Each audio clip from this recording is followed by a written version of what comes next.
Hola, hola, ¿qué tal? Yo los saludo a todos una vez más. Mi nombre es Juan Sebastián Giraldo y como se los habíamos prometido, vamos a seguir con la serie de Leonardo da Vinci. Esta vez vamos a estar hablando de una obra muy particular, su obra más destacada y más famosa en la actualidad. Vamos a hablar de la Gioconda, la Mona Lisa.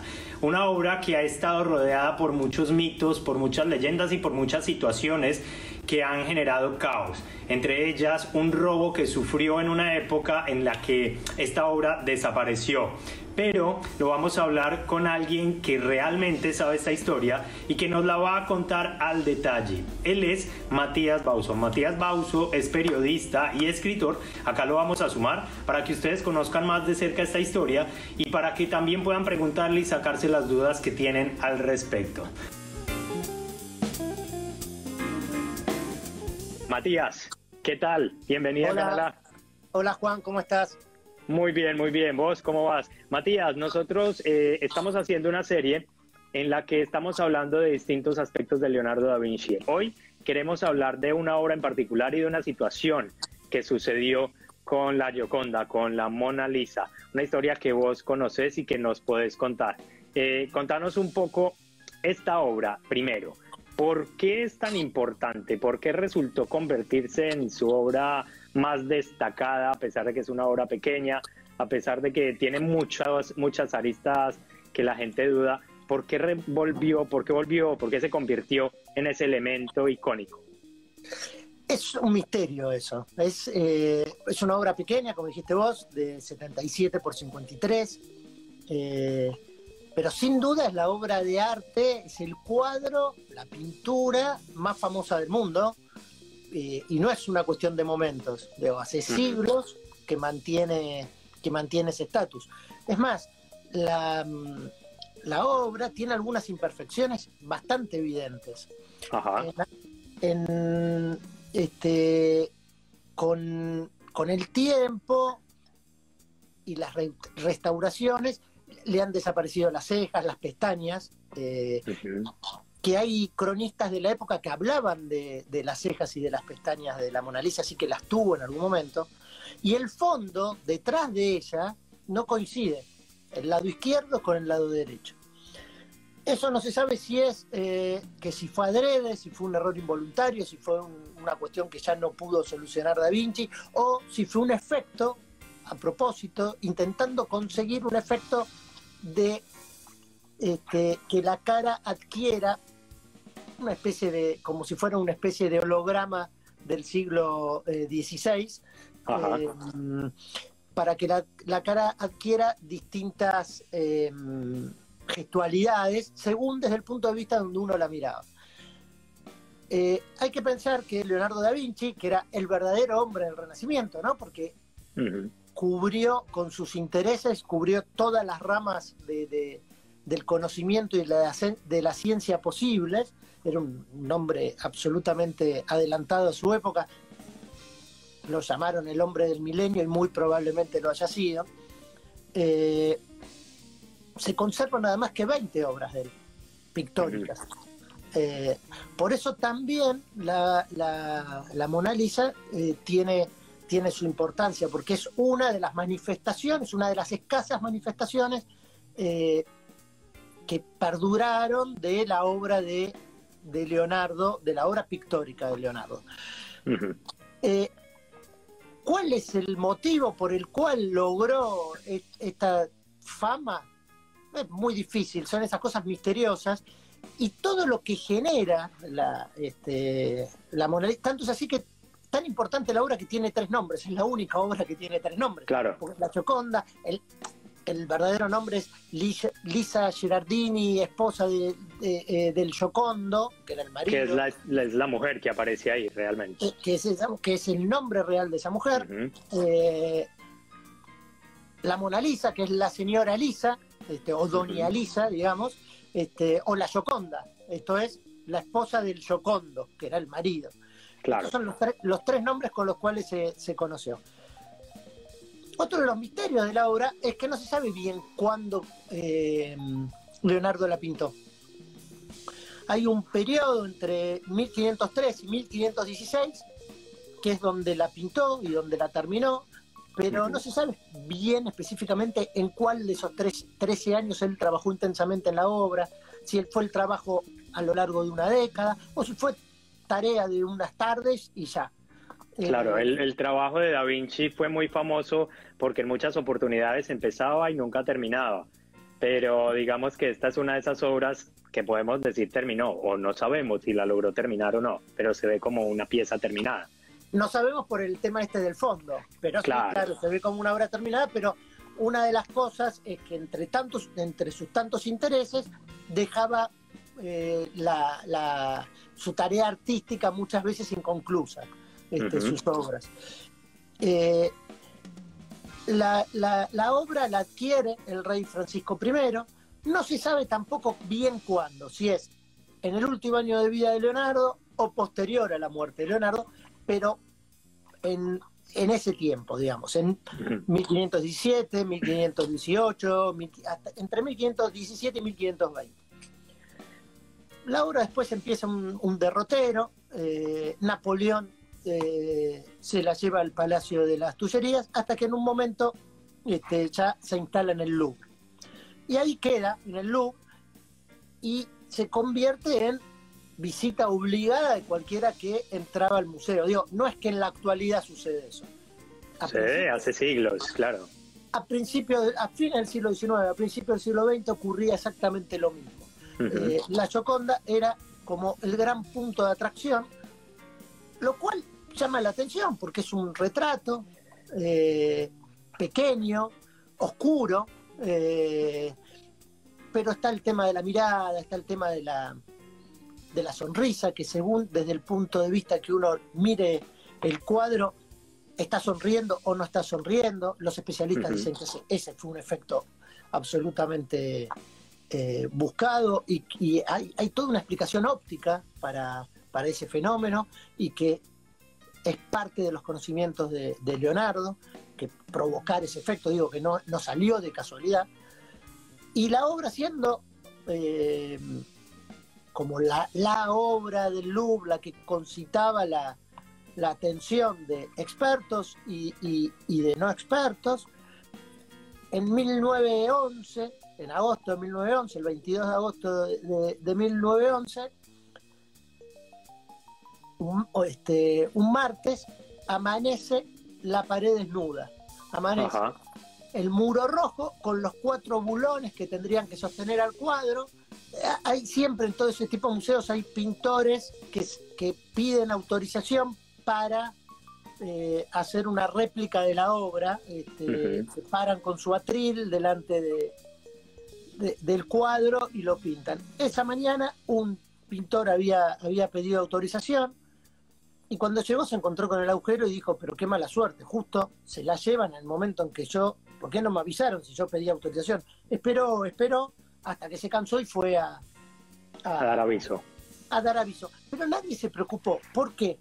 Porque el Louvre hacía unos meses había instalado un estudio de fotografía en uno de sus salones, con el auge de la fotografía, pensemos 1911, y estaban procediendo a hacer un catálogo fotográfico de todas las obras del museo. Entonces, era válido que no estuviera.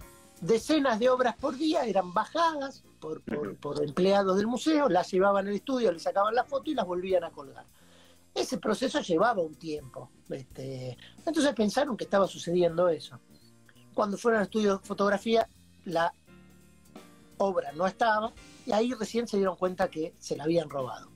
Dieron aviso a la policía entró al museo sin echar a los visitantes para no alertar. Empezaron a buscar hasta que se dieron cuenta que no lo iban a encontrar, y ahí sí, echaron a todos los visitantes,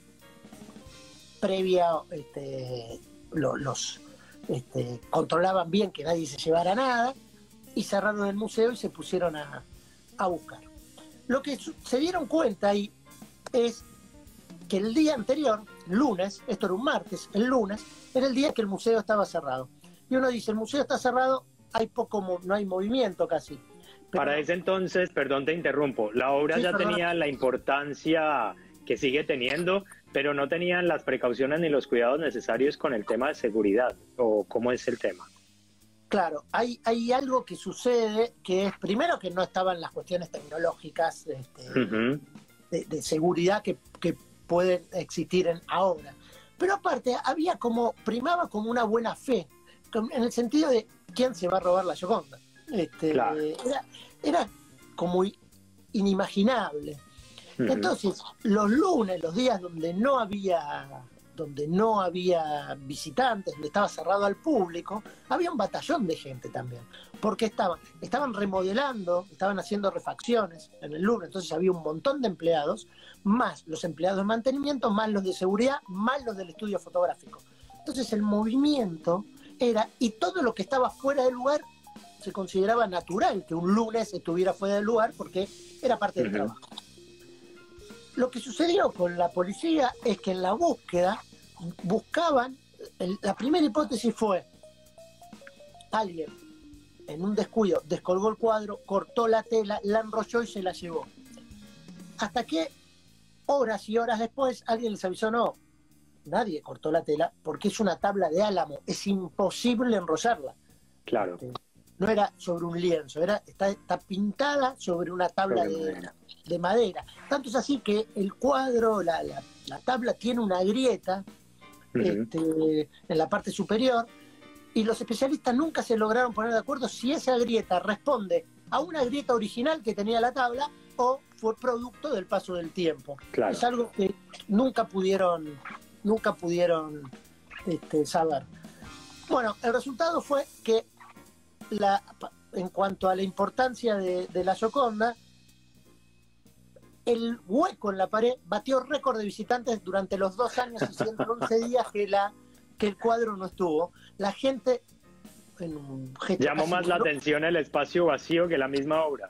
Iban a ver el hueco, pero hubo récord de visitantes esos 2 años en el Louvre. Wow, todos pasaban para ver los 4 bulones. Digo que es como un predecesor de Duchamp. Claro. Los 4 bulones en el muro rojo. Bueno, ¿qué pasó? Pasó que un italiano, un empleado de mantenimiento del Louvre, Vincenzo Perugia, se robó el cuadro. En un descuido, cuando no había nadie en el salón, lo bajó, lo llevó abajo de una escalera, cortó la tabla, se la puso debajo de su delantal de trabajo y salió caminando por la puerta principal. Llegó a su...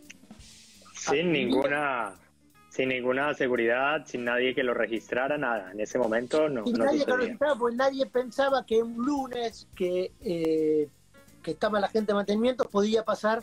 Nadie lo miró. El señor caminó medio París hasta llegar a su pensión. Vivía en una pensión, en una habitación en una pensión. Ajá. Puso el cuadro contra la pared sobre la mesa donde él comía y almorzó y cenó durante 2 años con la Gioconda mirándolo. En realidad un poco menos porque en algún momento la escondió. Y lo que es increíble es que uno piensa que se van a robar el cuadro más famoso del mundo y va a haber una logística, una ingeniería del robo que es digna de una película de ciencia ficción, no sé, alguna cosa de estas. De alguna película, de la de Pierce Brosnan, que se roban los cuadros. Y no, el señor la bajó, encontraron bajo esa escalera el marco en algún momento la única seguridad que tenía es que tenía un pequeño cofre de vidrio que Perugia había trabajado en la fábrica que hizo el cofre de vidrio, así que él sabía cómo abrirlo sin romperlo y sin llamar la atención. Bueno, ¿por qué Perugia hace esto?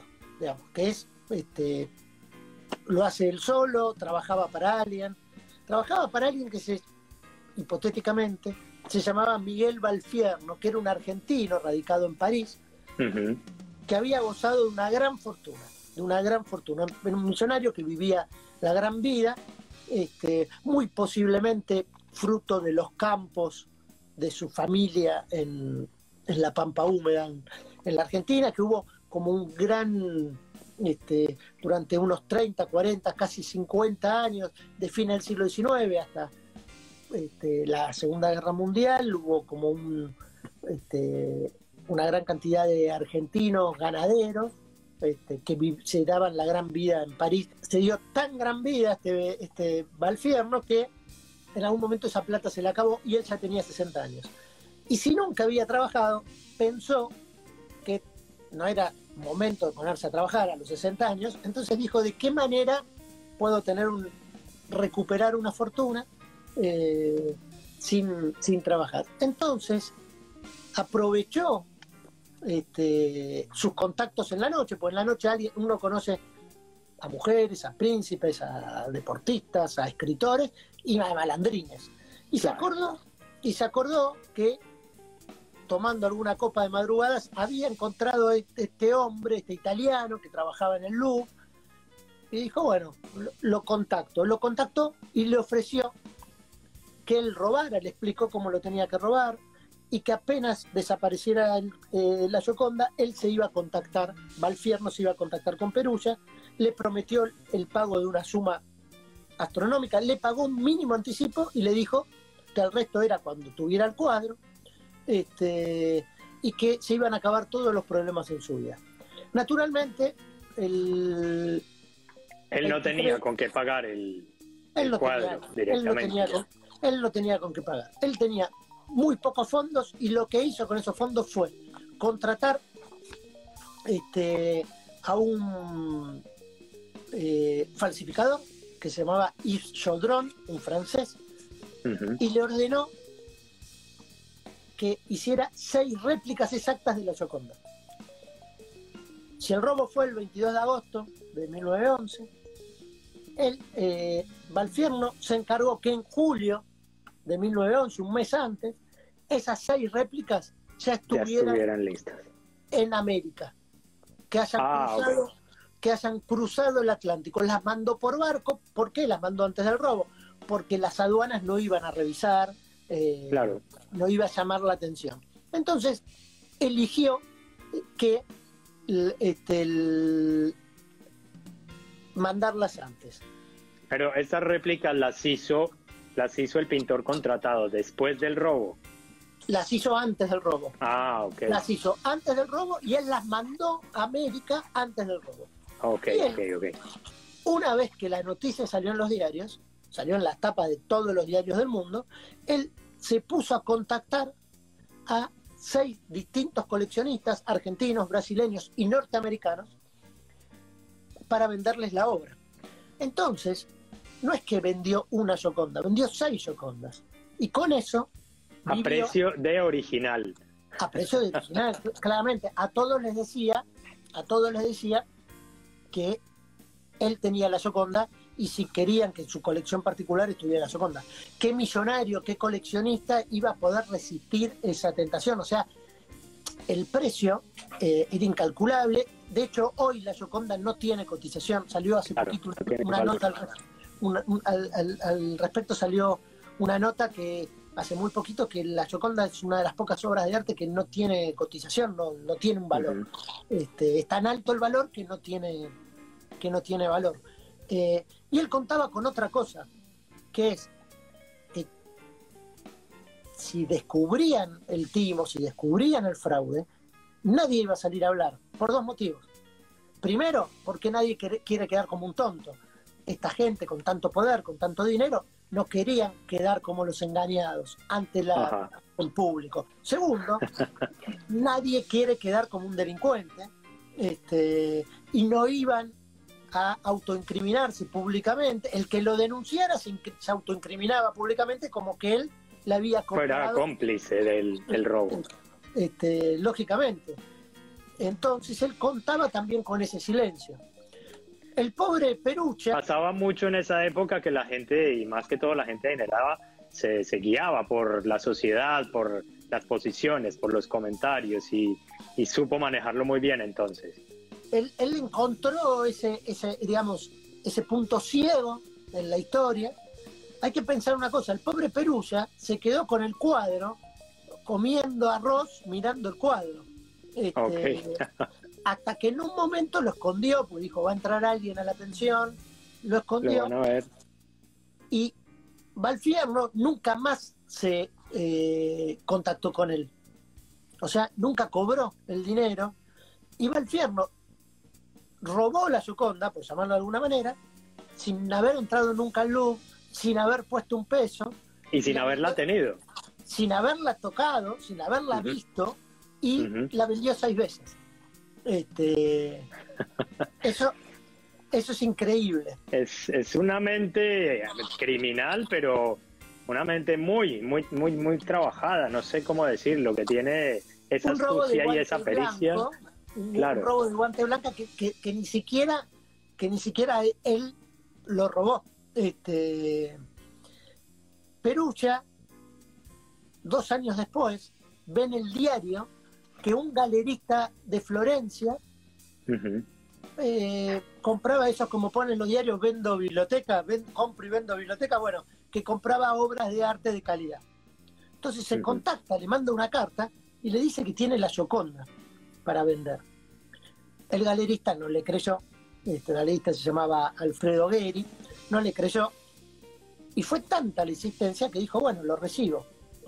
Cuando Perugia, con sus últimos ahorros, logra viajar a Florencia, va con un baúl, y en el baúl tenía un doble fondo, y cuando llegó a verlo a este Gheri, abre el baúl, saca el doble fondo, y Gheri no lo podía creer, era la Gioconda. Entonces le dice, mire, yo no le puedo hacer ninguna oferta hasta que no sepa si es verdadera o si es falsa, o sea, hasta que yo no compruebe la autenticidad. ¿A usted le molesta que yo traiga 2 especialistas mañana? Traigo 2 especialistas que me digan que es auténtica y yo se la compro. Arreglan un precio altísimo. Perugia se va al hotel a dormir fascinado, y a la mañana siguiente vuelve Gheri con los 2 especialistas, comprueban su autenticidad, y cuando salen los 2 especialistas entra la policía. Detienen a Perugia, confiscan la obra y lo juician al pobre Perugia, que tenía una carta de defensa, y era, que nunca falla, era la carta del nacionalismo, la carta del chauvinismo. Entonces él dijo, miren, lo que pasó en realidad acá es, como yo soy tan italiano, soy casi el más italiano de todos, lo que hice fue una reparación histórica. Recuperé la obra para el país. Digo, una de las obras, la obra más famosa del mundo, de Leonardo, que es italiano, tiene que estar en Italia, y nadie se animó a hacerlo, y lo hice yo. ¿Qué pasó? Esa táctica de defensa tan irracional, tan ridícula, funcionó. Y le dieron 3-4 meses de prisión, muy poquita prisión, y la obra empezó una gira triunfal por toda Italia, la fueron llevando por las distintas grandes ciudades italianas, y fue de vuelta 2 años y 111 días después al Louvre, y volvió a ser colgada en el Louvre. El misterio de el robo nunca se resolvió, nunca se supo por qué Perugia la había robado realmente. Pasó el tiempo, pasaron décadas, pasaron 2 décadas, hasta que en 1932, en Estados Unidos, el Saturday Evening Post publica una nota firmada por un periodista conocido, muy conocido en la época, que se llamaba Carl Decker. Publica una entrevista a un argentino llamado Miguel Valfierno. Este Miguel Valfierno era un señor que cuando se hizo la entrevista tenía 81 años y que había muerto unos meses antes de la publicación. Ahí Decker explicaba que se había enterado de una historia muy particular, que había entrevistado a Valfierno y que Valfierno le dio la entrevista con la condición de que la publicara una vez después de su muerte. Y como era un hombre que ya era muy grande, que estaba muy enfermo, Decker dijo, vale la pena esperar porque esto va a ser cuestión de tiempo. Y es cierto, menos de un año después él ya pudo publicar y tenía esta historia fantástica. Valfierno cuenta por primera vez que todo fue un plan ideado por él y desmenuza este plan que acabo de contar yo muy brevemente. Valfierno cuenta cómo fue que él pensó todo esto, cómo involucró a Perugia y cómo se hizo cómo logró robar la Gioconda sin nunca tocarla y cómo logró venderla 6 veces. Naturalmente el señor vivió 2 décadas con una comodidad extraordinaria en California, con el fruto de esta venta. De esas ventas. Matías, nosotros nos despedimos. Muchísimas gracias, Juan. Y nada, no sin antes agradecerte nuevamente y decirte que Canal A es tu casa, bienvenido siempre. Y a todos ustedes muchas gracias por estar conectados. Ustedes saben que donde está la cultura está Canal A. Matías, hasta luego. Un buen día. Muchas gracias. Muchas gracias.